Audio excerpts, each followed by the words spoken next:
Assalamu alaikum wa rahmatullahi wa barakatuh, dear learners. I do expect that all of you are hale and hearty by the grace of Allah. Alhamdulillah, I am quite okay by His grace. প্রিয় শিক্ষার্থীবৃন্দ, আমি আশা রাখি আপনারা মহান আল্লাহর অশেষ মেহেরবানিতে সুস্থ আছেন, ভালো আছেন। আলহামদুলিল্লাহ, আমিও ভালো আছি। Dear learners, you know that we have been practicing translations which play a very important role for speaking and writing. শিক্ষার্থীরা আপনারা জানেন যে আমরা ট্রান্সলেশন আমরা অনুসরণ করছি, যেটা আমাদের স্পিকিং এবং রাইটিং এর জন্য খুবই গুরুত্বপূর্ণ। In my previous classes, I discussed a large number of translations. আমি অনেক নিয়ম আলোচনা করেছি। In the last few classes, I discussed the rules of be verb. আমরা be verb এর নিয়ম আলোচনা করছি, পাশাপাশি আমরা have verb এর নিয়ম আলোচনা করেছি। আজকে আমরা has verb নিয়ে আমরা কাজ করব। আমরা জানি যে only for third person আমরা এখানে has ইউজ করি, বাকিগুলোতে আমরা ফার্স্ট পারসনে I এর সাথে have বসে, we এর সাথে have বসে, you এর সাথে have বসে, they এর সাথে আমরা have বসে, আমরা জানি। আজকে আমরা has নিয়ে আলোচনা করব। আমরা জানি থার্ড পারসনে has বসে, he or she has a pen, তার একটি কলম আছে। She has a bag, তার একটি থলে আছে। My father has a car, আমার বাবার একটি গাড়ি আছে। My mother has a computer, আমার মায়ের একটি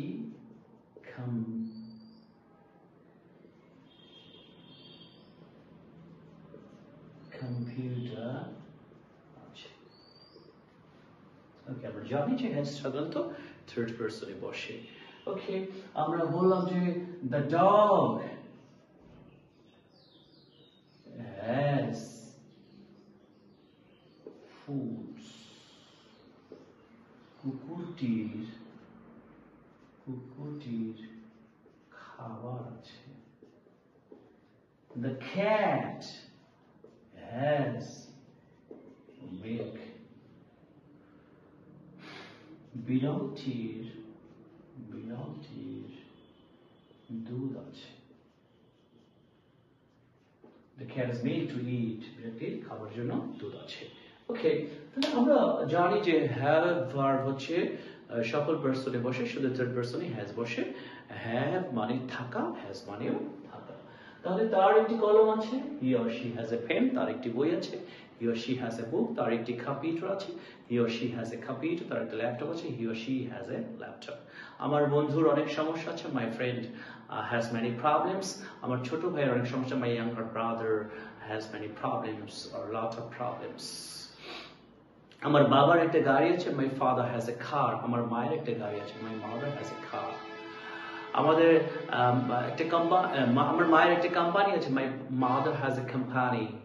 ওকে, আমার বাবার একটা শিল্প কারখানা আছে, my father has an industry.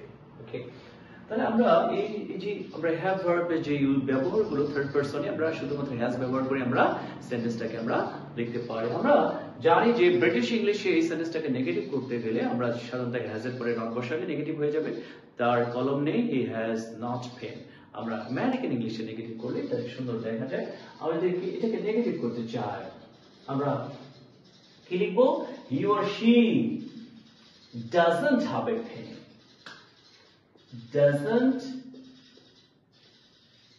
doesn't have a pen, তার একটি কলম নেই।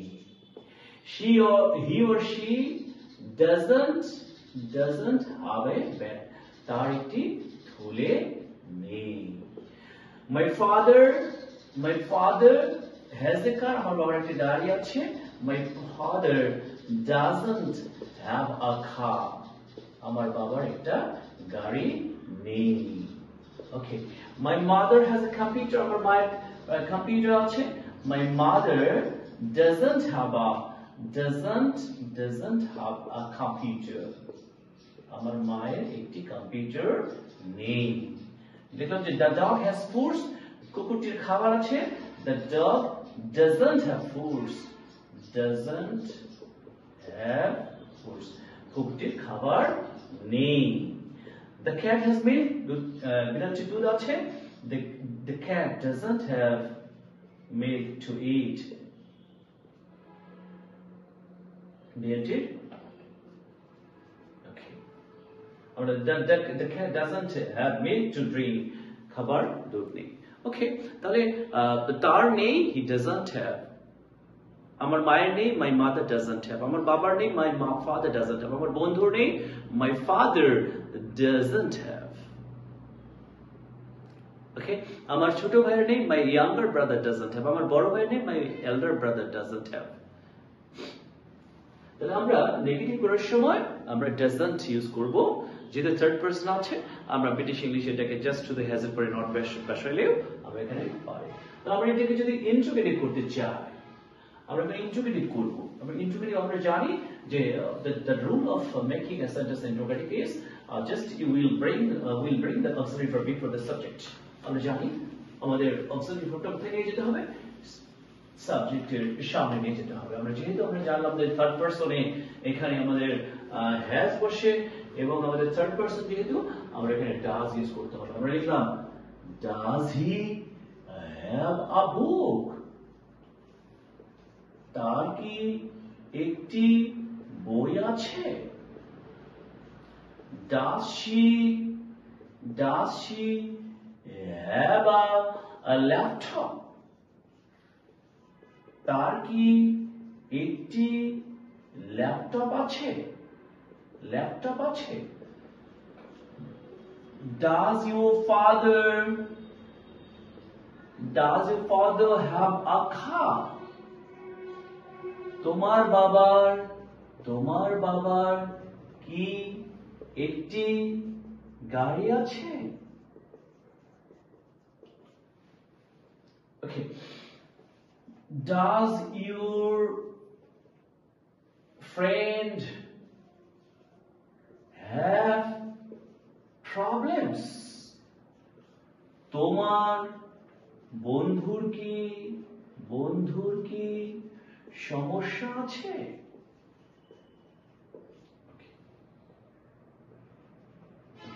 তাহলে আমরা যদি এটাকে আমরা ইন্ট্রোগেটিভ করতে চাই জাস্ট আমরা ডাজ ইউজ করি। তার কি টাকা আছে? Does he have money? তার কি কম্পিউটার আছে? Does he have computer? তার কি সমস্যা আছে? Does he have problems? তার কি মোবাইল আছে? Does he have mobile? অথবা ডাজ শি হ্যাভ মোবাইল? তোমার মার কি অনেক টাকা আছে? Does your mother have a lot of money? তোমার বাবার কি অনেক সম্পদ আছে? Does your father have a lot of assets? Okay, তার কি কোনো রেকর্ড আছে? Does he have any record? Sachin তেন্ডুলকারের কি কোনো রেকর্ড আছে? Does Sachin Tendulkar have record? Okay.